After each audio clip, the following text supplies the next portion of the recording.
মেধাবী ছাত্র আকাশের পাশে দাঁড়ালেন আগরতলার শিক্ষক দম্পতিরা। মহারানী তুলসীবতী বালিকা বিদ্যালয়ের অবসরপ্রাপ্ত শিক্ষিকা দীপা গোস্বামী এবং তার অবসরপ্রাপ্ত শিক্ষক স্বামী আশিস কুমার ভট্টাচার্য দক্ষিণ চুরিলাম পঞ্চায়েতের চান্দিনামোড়া এলাকার দরিদ্র মেধাবী পড়ুয়া আকাশ মজুমদারের বাড়ি যান। আকাশের লেখাপড়ার জন্য ৫,০০০ টাকা এবং খাতা তুলে দেন তারা।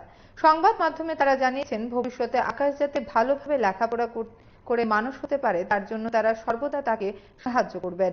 আকাশের মা শান্তি মজুমদার ছেলে লেখাপড়ার জন্য অবসরপ্রাপ্ত শিক্ষক দম্পতির কাছ থেকে সাহায্য পেয়ে তাদের প্রতি ধন্যবাদ জানিয়েছেন।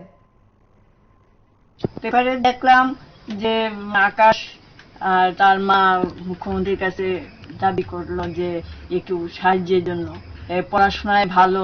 এটা দেখে আমারও খুব ভালো লাগলো যে এইরকম পড়ার যারা উৎসাহ আছে তারা যদি আমরা কিছু কিছু করে যদি একটু সাহায্য করতে পারি তাহলে ভবিষ্যতে একটা ভালো জায়গায় যেতে পারবো। তার জন্য তাহলে ৫,০০০ টাকা আর্থিক সাহায্য করছে। আর্থিক সাহায্য। ম্যাডাম, আপনার বাড়ি কোন জায়গা? গণরাজ্য মন্দির। আপনি কি শিক্ষিকা? আমি অবসরপ্রাপ্ত শিক্ষিকা। কোন স্কুল থেকে অবসর নিয়েছেন? মহারানী তুলসীবতী দ্বাদশ শ্রেণী বিদ্যালয়। আপনার বাড়িতে তুলসীবতী স্কুল থেকে শিক্ষিকা আসছিল। আমার ছেলের পেপারে শুনে ভালো পড়াশোনা করে সাহায্য করা লেগে ৫,০০০ টাকা নিয়ে খাতা নিয়ে আসছে।